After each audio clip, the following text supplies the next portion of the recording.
Hello, hello, all those beautiful faces. I'm Stephanie Edmonds. Welcome to Teaching Liberty. To live free, you have to think free. And that is exactly what we are going to do here tonight with Cameron. And as you can see from the description and the thumbnail, we are talking about Vivek Ramaswamy and Elon Musk, who are being presented to us right now as sort of like the freedom alternative, right? We went from Twitter to X, and X is supposed to be the platform of free speech. And we saw Vivek during the presidential elections. He's, of course, dropped out now and sort of made way for Trump. But again, he was being presented to us as the guy speaking the truth. I believe that was one of his campaign slogans, actually, truth. And oftentimes it does seem like they are doing that.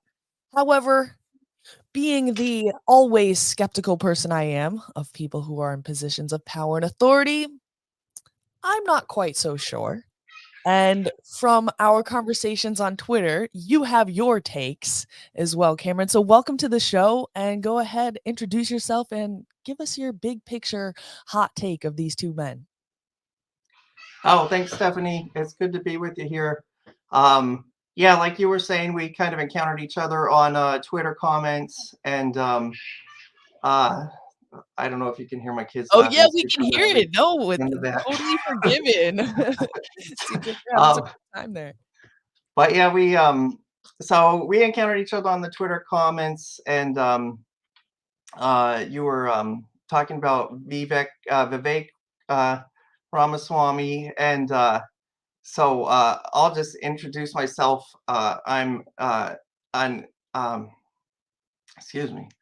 I'm an indie novelist and a writer, and so I have a Substack that I post kind of random kind of intellectual pieces on. It's see if I can get it right. It's it's wow. I I'm have it totally in the spacing now. description You have down it in the below. description. Okay. Yes, I have it in the description. It's I have both oh your Substack and your Twitter/X handle, so people can go oh down there and check those out. Did you get it now? Thank you. Yes. So it's bright lamb in wolf sneakers. I just have to double check my brain because when I was starting it, you know, it's been like 6 months or so maybe. I like went over all the different titles, and so then now forever I'll have in my brain different ones that were like almost the same thing, and so I just have to like make sure I N don't say the wrong one. But anyway, yeah, bright lamb in wolf sneakers .substack.com. And so anyway, I post kind of random stuff there that I think a lot of people that are just interested in like ideas and culture would find interesting. And so anyway, and uh, so people should, yeah, definitely check it out. Um, and so as far as Vivek and and Elon our Musk, friend yes. Elon, yes. That's how you and I got talking. So I was just looking at that before we started talking here, like going back at that message where I replied to you, and it was Mike Benz on Mike Ben's Twitter feed. He had a thing where he'd met with Elon Musk, and Mike Benz is really one of my favorite people on Twitter. I would definitely recommend people to check him out. He's been one of the best people exposing kind of in a really concrete way the connections between big tech censorship and government censorship, and the way and the NGOs, and how that whole kind of ecosystem has been built. This new weird censorship industry, which has kind of just appeared in the past few years. So I would definitely recommend Mike Benz. And so he had been, yeah, it's just, yeah, just like that. Yep. So on one of his videos, he was talking to Vivek, and you'd put a comment there that just kind of expressed a little skepticism, and it was a really intelligent comment, made a lot of sense. It was like short and sweet, just like a few sentences or something, and then you like immediately got brigaded by what honestly I think are just bots. It was like 3 or 4 or 5 different accounts in like a few, like 10 or 15 minutes. We're Yes. all like, you just are too low IQ to Yeah. understand the brilliance of Vivek. And they were all like kind of had the same point, just like the words shifted a little bit. And as a writer, and I kind of grew up on like message boards and stuff back in the day before all the chatbots got really good and stuff. So I have like a really good kind of intuitive feeling of like, is this organic conversation with people, or is this like feel really like phony? Like these aren't like these are just like really good chatbots or something. Right, Um, I think a lot of people underestimate how manipulated everything is. And it's like you have the bots that you can just like you can just recognize, they have just like a bunch of numbers and then they post like stuff that's not formulated correctly or whatever. But then it's like if you think Chat GBT or is cool or some of these new AIs, you got to realize like all the good bots now, like from all the crap, all the crummy bots and all the spam, that people can create massive amounts of accounts and go post stuff on Twitter. And all the good stuff now you got to realize, and it's probably been this way for several years at least now, is like chatbots like Chat GPT and stuff. mhm, So like it's not going to be they can assign it to have like a different personality, or to like be more articulate or less articulate. And so you when you see discussions on almost any big platform online, you gotta have a lot of skepticism. And a lot of the stuff on Twitter, is really inorganic, in my opinion. And so anyway, so you were getting like brigaded by these people. I don't know if everyone is familiar with that term, but it's an old thing, which is when you try and influence, a conversation online. Brigading is when you get a bunch of people, or often it's just a bunch of accounts that you control, and you all kind of say the same thing against whatever that other person was saying. So it seems like there's this the group is like against that idea or against that right. person. And so anyway, and if you have like your chat bots, and then you could just do that so easily and automatically. When you Anyway, really hit the algorithm, like, you can feel it that you'll not only get those, but they'll start sending you DMs too. They'll start oh sending you really? nasty DMs. Like, if you really get a post that sort of takes off, and it's in a way where it causes a lot of people who are really either in support of you, and then those people who are really against you.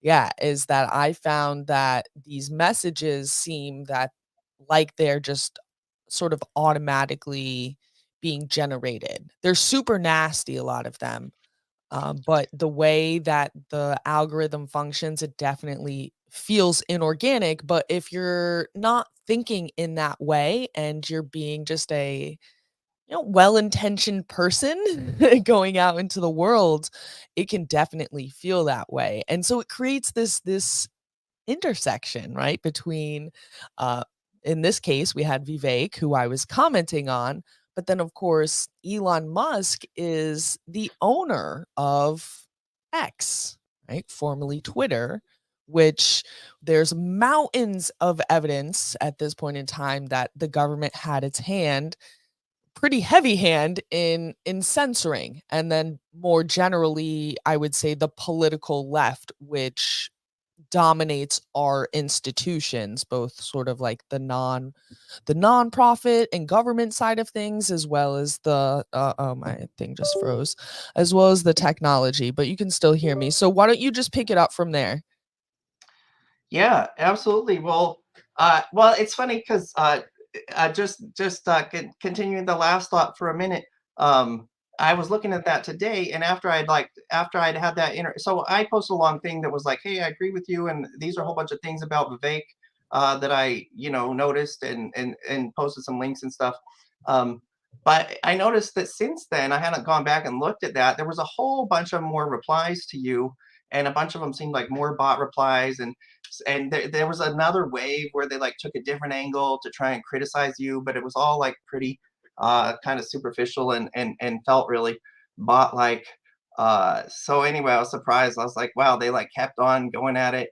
um uh so anyway, that was interesting. So yeah, people really have to guard themselves. Twitter is like it's uh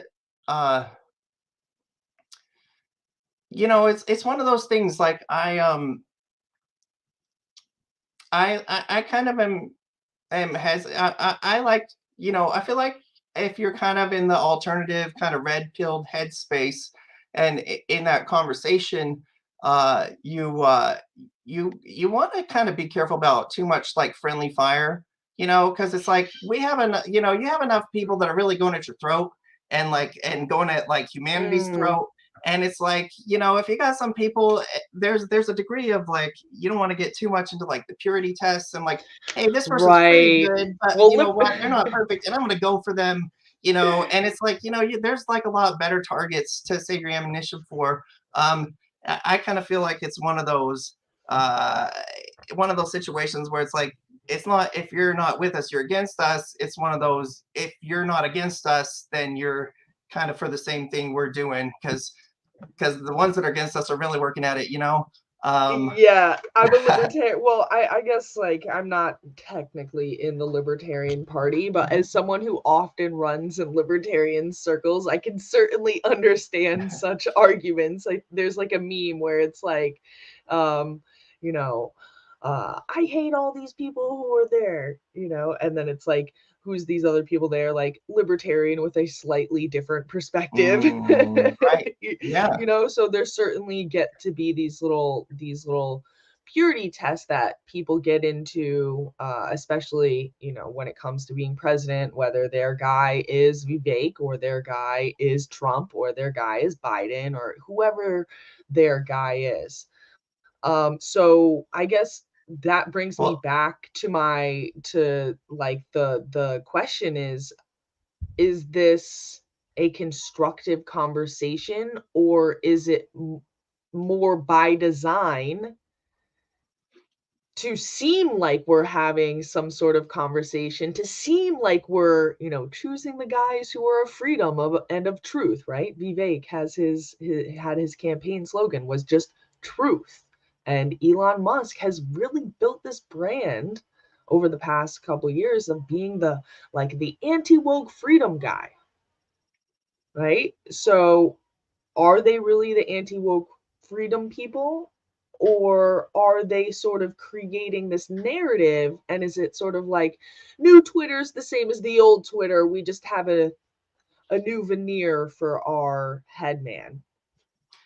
yeah, totally. I mean, yeah, and so like I was saying before, that's kind of a caveat, because I think there's like the flip side of that is, there really are like a lot of bad actors out there, and it's well documented that the CIA in the past has put bad actors into the mix and manipulated the media in various ways, and it's just a fact of the nature of the kind of media ecosystem and the institutional power ecosystem. So you have to be conscious and be aware of the red flags. And I think it's a good idea for people to talk about it and to notice.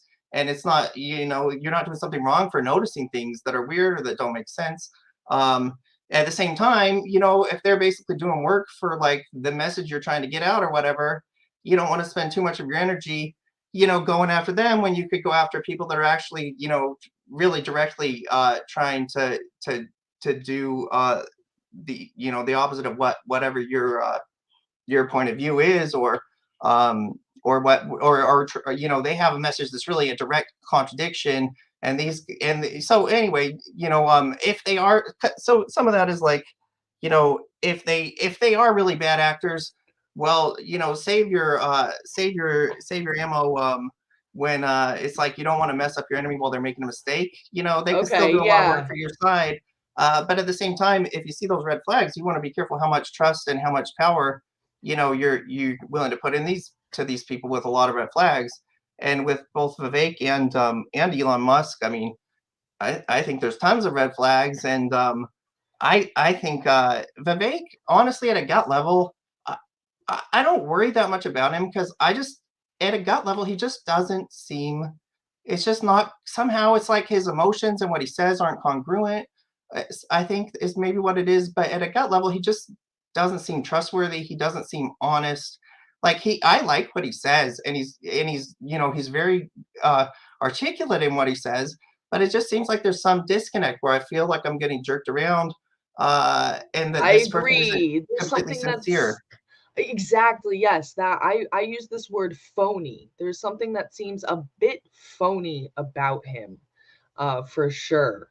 And Elon Musk too. It seems like Elon Musk is pretty good at seeing like which direction the wind is blowing and getting himself situated there to have like sort of an edgy position, right? But then he can like back off and be like, "Oh, you guys are just like overblowing it. That's not exactly what I mean," or um, and then the other person who came to mind as you were going through that explanation was RFK, right? He's another one who there's a lot of things, especially when it comes to COVID, the pandemic, the shots, the regulatory agencies that I agree with. Totally. But then there's some other things that he says when it comes to Second Amendment, or even he has like this Army Corps plan, and it just seems like to be big government in a different way. And he's like, well, if I'm in charge, we'll do big government better. It Mm. seems to be like some of his sell, and I'm like, you know. But I really like a lot of the things you're saying, right? I like an opposition figure. I like somebody who's like challenging the establishment, which is sort of also, I guess, some of the appeal of Trump, right? People don't really like Trump. They're just like, well, the establishment seems not to like him, so I'm going to like him. And that seems to sort of be a little bit of the Elon appeal as well, and the Vivek appeal is it's let them themselves. It's that the establishment seems not to like them, which then, in my Mm. opinion, I'm like, the same thing with Trump. I'm like, yeah, the Democrats say they hate him, but it almost seems like they like love to hate him, and they live off of that, you know? Like, so it's like, yeah, for me it seems it's like a little bit of a false dichotomy that they have going on here, but at the same time, you're right. Like, I don't want to spend too much time hating people that are kind of generally like spreading the idea of free speech. Um, but it's a double-edged sword, right? Because then you can go around calling X the platform of free speech, and I just don't think that's actually. I think it's much more of a branding thing than the truth. Yeah, totally. I totally think so. I think with Vivek, and it's important to note that it's not just like a gut feeling. Like, you have a gut feeling, but then if you go look, there's like major red flags. And one thing, and in the post that I replied to you, when we kind of were talking about Vivek on Twitter before, uh, sometimes he makes mistakes in his talks with people sometimes. And so one of them on that talk that he did, he was just like, he's just like, he said, and I'm the first person who ever wrote about the government pressuring big tech censoring people. Like, and it was like, you're the like that is so bizarre to say. And and that was for his book in 2021. In Right. 2021. And it's like, that's for, I mean, first of all, you could go back to like the 70s. You could probably go back thousands of years. But I mean, Ed Snowden had all these revelations about the government forcing big tech to like do their bidding and give them all these backdoors into their stuff. And it's like 2021 was like pretty late in the game. You already had like a whole ecosystem of people talking about all this stuff, and that were like, hey, things are going crazy. What's up with this? Why are we getting censored by this? Why is the government doing this? And he's like, I'm the first one to talk about the government pressuring big tech to censor people. I mean, a lot of the government was, I think some of that stuff was even just kind of public, that I they were mean, being like, big tech has to like censor people. hasn't Noam Chomsky been talking about this stuff It's like just his whole life? You know what I mean? I know he's no longer like, the right isn't really too right. keen on him, but I mean, he's literally been talking about government censorship in all forms. It's That's such been a his weird thing, shtick. and it's kind of like a throwaway, and he keeps on going, but it's almost like an Al Gore, I invented the internet kind of thing. It's just like, how could you even Yes. say that? Like, it doesn't even make sense. It's just bizarre. But it like, if someone just like throws in these random things that just are basically just a lie, then that's a big red flag to notice, because that indicates kind of their habitual way of interacting with things and with other people. If they're just like throwing lies into the mix, that's a big red flag to notice. Vivek makes mistakes like that sometimes when he's talking. And just another big red flag was, one of the early contributors to his campaign, a major contributor, over $100,000, from just a little bit of research I did. And I'm not like some guy that, I haven't spent like hours and hours digging into Vivek. I spent like an hour like a month ago, because I was just like, and anyway, but you can be pretty fast on a web, doing web searches, and if you get good at it and you don't use Google, you know, Oh, what do you use? What's your well, platform of actually, honestly, I use them all, but I try not to use Google. All of them are kind of manipulated one way or another, or at least all the big ones, as far as I've ever been able to tell. But I used to use Quant a lot. Okay. It's a French one. It's QWANT.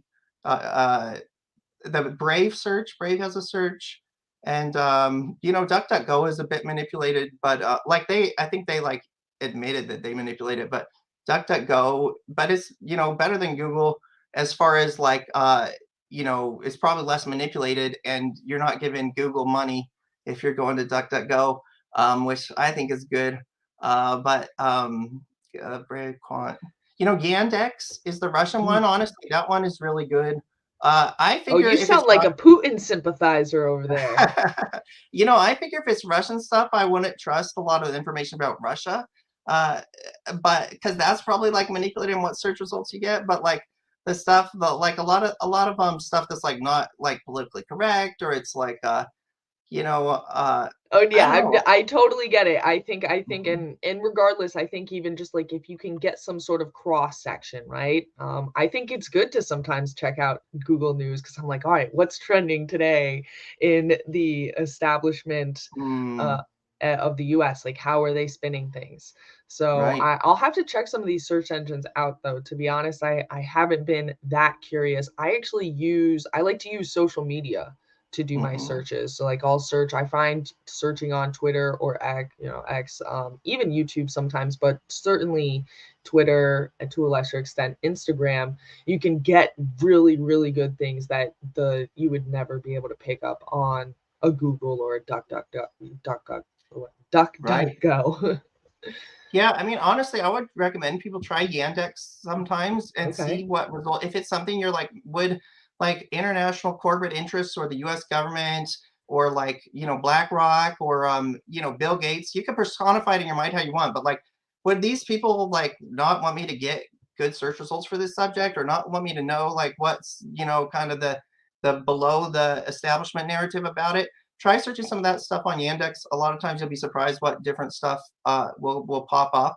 And it's not like weird stuff. It's just like, wow, there's all these sites with all this information. It might be some blogger that's a scholar or something and has a PhD in that subject, and it's just like, but nope, you won't find that in Google. But I mean, a lot of times I still use Google sometimes because sometimes that gets the best results. So I'll try different stuff. I wish I Yeah, had I one mean that I was like, that one's really great, but it you doesn't can seem that way start to anymore. see how the algorithm differs from app to app, whether it's a search engine or another one would be like I've seen that the comparisons of the different chat GPTs or they're called are they called LMSs or something like that? LLMs, large LLMs, yeah, language model. I yeah, think yeah. that's the So yeah, I've kind of seen people AI they do use. these comparisons where they can talk about the way that they, relate to the language and the different type of results that they tend to give out and the patterns. So I think the human mind is really an amazing thing how it can process these things of course in a different way than AI, but we have high level pattern recognition that we have up in this brain right here, and I think sometimes we need to trust those things. Sometimes though we make patterns up, we make things up, certainly. I think you're totally right. And so that's the thing about the gut level. It's like then you got to go back and check what the facts are too, as far as like, well, what did the person actually do, or what's the because anybody can be fooled. The example I was going to give, another example of big red flags with Vivek is this billionaire Glenn Dubin, a big hedge fund guy. Oh Was yes. he was one of Vivek's earliest biggest donors, over $100,000 early in Vivek's campaign, and he's known in the past to be a major Democrat donor. And he was like best friend. He was like one of Jeffrey Epstein's closest friends for like decades. Oh, Like a super shady guy, always been a Democrat guy, and he's one of the biggest guys behind Vivek's campaign from what I could see. Yeah, so I mean, This that's a guy huge right red flag, here. you know? That's a really big red flag. And so, Oh so yeah, anyway, so he doesn't look he looks he's got that cold look in his eyes right there. I mean, I'm literally, he's sure not about just one him. of the people that just like, took a couple plane rides with Epstein, which isn't good. But he was one of Epstein's closest associates. So anyway, so there's some big red flags there. So you get a gut feeling, but there's also some big red flags. Sometimes, like when I see, but with Vivek, maybe he's had, some come to Jesus moments in the past few years, and his worldview has changed. If he's saying things that I agree with and going out and getting a good message out there, I'm not going to keep knock. I didn't think he was a good presidential candidate, but I'm not going to keep knocking him. Go for it, and I hope he keeps spreading a good message and getting it out there. Uh, but then you can have a different situation like with Elon Musk. Personally, I find him in like if I watched Elon Musk on like podcasts and stuff, I find him he seems so genuine to me. And I'm like, I really like I thought he was a total fraud until SpaceX started to be really successful. And then it's like, well, you built something real that's like not bogus, because that's and then but then I saw actually a podcast where he was on the Babylon Bee podcast. He did a podcast Oh, a couple okay. years ago with the Babylon Bee guys. It might have only been like a year ago, but he seems so genuine and like so I tend to really believe Elon Musk. But then if you look at the facts and what he actually does, it's like whoa, huge red flags all over the place. And with Twitter, one of the biggest ones is he started getting his like alternative reputation and free speech reputation just in the past few years. He started saying, oh, he posted a bunch of things critical about the World Economic Forum. Um, and then it's like, well, now that he has Twitter, who did he make the CEO? This woman who's she's she's literally Yakaro, what is right? Yacarino, I think, and Yes, she's literally the chairwoman of a World Economic Forum task force. One of their big kind of I don't know, they call them task forces, but she's not just like someone tangentially connected to the World Economic Forum. She's like one of their World Economic Forum insiders. And it's like, well, that isn't congruent at all with what you've been saying about all this. And he said a bunch of stuff about the World Economic Forum, specifically criticizing them and saying how, they were a bad influence on the right. world and stuff. And then he puts this woman in as the CEO, and you gotta kind of so even if it seems like, oh, I trust this person, they seem good, you still got to go back and be like, well, do the I's dot and do the T's cross? Like, are there red flags here? What are their actual actions? Right. One of the I reasons I mean, really the big like. red Go ahead. flag for me with Elon is the brain chips. Mm-hmm. And I know a lot of people don't see it as connected necessarily to the other things that he does, but I think that the reason that Twitter is so important to him is because how they can go through and they can scrape all the data from Twitter and then feed it into the AI machines. I remember early on actually when he bought the platform and they were having some issues, and that's what he was saying was one of the issues was that there's all of these outside IP addresses that are coming in and scraping the data off of Twitter.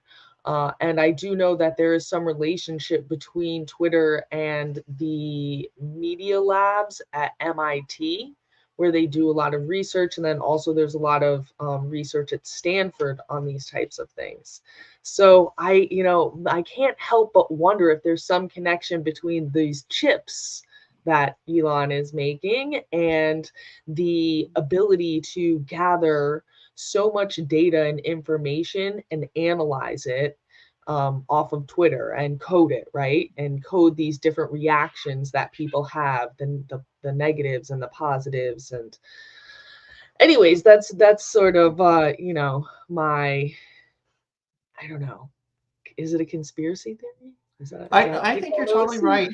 I think I think there's been a little bit of a bait and switch. Just even in the past few weeks, I've noticed on Twitter a lot more people are becoming conscious of the fact that there's a lot of censorship on Twitter, and people are becoming more conscious of it now. I feel like it's like they took their foot off the gas for like a while when Elon Musk first took over, and now they're putting it back down again. There's been some big Right. accounts that have been banned in the past few weeks, and I saw I saw a thread that went viral pretty hard where a guy was talking about all the ways censor the Twitter algorithm code censors people, and it was like ridiculous stuff like if you like reply to the wrong people or something, if they're not Oh rated yes, highly, low then reputation it'll people. um I think that algorithm stuff is from like last year, so I don't think anybody really knows what the code is like right now, but people have been becoming more and more conscious of this. I actually randomly found a Substack, which I would, if people are curious about it, this is just some person that they noticed, hey, it seems like I'm getting like shadow banned. And so then they started going like a VPN and checking their stuff. And they found if their followers or if they themselves or their followers would go check like a thread that they replied to or something, they'd see their thing. But if they went on a different account that didn't have any connection to them on a VPN and they go check the replies, their reply wouldn't be there. And so then they just started documenting people in replies that they would see that their reply would be hidden, be like at the very bottom of the Yes, fold. I've noticed And that where the show replies, and sometimes you see something different than somebody else sees, because I'll send something to my friend, or I'll say something to my friend like, oh no, I didn't see that, and then you go look over on their version of it and you're like, oh, that's so weird. they have a bunch of examples that they explain some of how it works. This is this is just something random I found. It's not something I'm connected to at all, but I would definitely recommend if people are curious about. I honestly think the biggest thing is the censorship of small accounts, not the big accounts, because they can get away with it really easy on small accounts. But it's censorship on x.substack.com. And they have a bunch of examples of just random people they found where they're like, this person seems articulate. They're saying reasonable stuff. Like, why are they put down in the with like the porn, spam post section or whatever? And they elaborate on kind of explain some of the way it works in practice, censoring the small accounts and the replies. I've been pretty sure for a while that I'm like shadow banned in some way on there because yeah, I'm sure you are too. Like you could kind of tell because you don't get much interaction from people, and you post stuff that would obviously like inspire interaction. Like your posts are like articulate and thoughtful, and like in a normal unmessed with forum, like other people would want to like enter a conversation with that, but instead you get like no response at all. Sometimes you can even look, and there'll be like thousands of views on the thing you replied to, and you'll have like 2 or 3 views on your thing, but they can always cook those numbers if they want to like be more subtle about it. Yeah, no, I feel like since Elon took over, my reach has just dropped. Hmm. Every once in a while, maybe I'll get something, but I really on Twitter have not gotten much traction at all. Like on Instagram, like Instagram's always been the platform where I've certainly gotten more engagement than on Twitter overall. But I mean, I'll put something on Instagram and it will take off, and on Twitter, yeah, it'll get like 27 views. I'm like, what? Like, I got 27,000 on Instagram. This makes no Right. sense. But even on Instagram, like, I haven't been able to actually accumulate followers in a long time. I get some, and then I lose some again. And I'm like, that doesn't even make any sense. Regardless, I hope Yeah. everybody who's checking in here has made sure that you've hit that like button and that you're subscribed to the channel. I have been seeing some pretty good growth here on YouTube lately. And also over here to Cameron, of course, I put his Substack and his Twitter/X. I know Elon, I saw Elon got mad the other day on Twitter. He's like, when do we have to stop doing like the X, formerly known as Twitter thing? Yeah. Yeah. Right. It is gradually happening faster than I thought it would actually. Um, but yeah, that's It just funny. seems weird when you're like X. It just feels like it doesn't it feels incomplete, you Yeah. And know? it's a little too generic. Yeah. Yeah. Yeah. The Yeah. Like everything on app. X. He's really pushing that. Maybe I know, it's about the time we said we would wrap up. Maybe that's like a little thing. If there's any other ideas, is how Elon wants to turn X into the everything app, which he has compared to WeChat. Right? To me, that's a red flag. Yeah, I think it would be I got a little spiel maybe for the wrap up that's related to that, which I wanted to tell you about, which is like my kind of alternative way of using Twitter. um, which is like I think in general people aren't conscious enough of the fact that basically all this social media stuff is being manipulated and it's programming you, and you're getting programmed, and it's a lot of it is subconscious. And if you're just consuming it, like just because you're conscious of the fact that it might be manipulated, isn't keeping you from getting programmed still, because it's still messing with your mind in all kinds of psychological ways that aren't even necessarily possible for you to understand. And now they're using AI algorithms, which even they probably don't understand, but they know it messes with people's minds in this way or that way. And so one of the things I think people need to be really conscious of the dangers of that, and try to use these systems and platforms in ways that are really conscious. Um, I wrote a somewhat related article about it on my Substack, where I wrote it's about social media, and it's the social trouble with social media. This experience is not shared. I'd recommend people in general for thinking about how these platforms affect you. That one is a little bit separate subject, but it's in a similar vein. But as far as using Twitter in a really conscious way, um, so what I do is I don't follow people and I don't like anything, basically. And instead, I just bookmark all the accounts I'm interested in. So Twitter algorithm, I mean, they can mess with the replies and stuff, and I know that they do. But as far as like what I see, I like you, I'll go to your feed directly and read through what you posted. Everybody I follow, I'll go to their feed. I just have bookmarks, and I'll just go to their feed and read what they've posted. And so that way, I'm not getting manipulated by their algorithm showing me like this order and this one that way, and they're like, oh, you'd be interested in these things, and give me these other things that are supposed to kind of mess with me and push me in this way and that way. But also, it makes me be really conscious of how I'm using it, because I have to actually make a conscious decision. Oh, I want to go look at this person, see what they've been posting, see what they're Right. interested in, and and so a kind of side benefit is hopefully it messes with their algorithms in a way that makes it hard for them to manipulate people as well and as easily, because Okay. it's hard for Is them to when take you into say account. bookmark, is that the Mhm. notification bell thing that you're talking No, about? I mean Or like a you just website bookmark. oh, Yeah, website bookmark. just like you're Okay. bookmarking a website, you could bookmark each person's Twitter profile that you're interested Mm. in. And so that's what I do, and then I don't like stuff. The like stuff is a little bit of a separate issue. I just don't like the whole. It's like, did you ever notice how Twitter? It's almost like designed to be like for stalkers. It's like so bizarre to me. It's like you could just go read through everybody, the person's whole replies and all their likes. And if you want to be involved in Twitter, you pretty much just have to have that stuff there. You can't like, as at least last time I looked, you can't privatize your likes. So There's somebody can just certainly go look at some, yeah, there's certainly some things I'm like, I should probably not like this one, even though I do like it." I mean, I feel kind of bad about it because it's like I kind of like the idea of like, you can be like, yeah, I like that, and kind of, and maybe promotes a little bit the ideas that you found valuable or whatever. But, but, but to me, it's a big problem. So, and I also, it makes it harder for their algorithms to like make sense of you and mess with you. So generally, I don't like stuff. I'll reply. I'll be like, thanks, that really helped me. Thanks, I found that valuable or whatever. I think people only see them like half the time, but sometimes, and then yeah, you bookmark and don't use the feed because the feed is a big part of what programs you.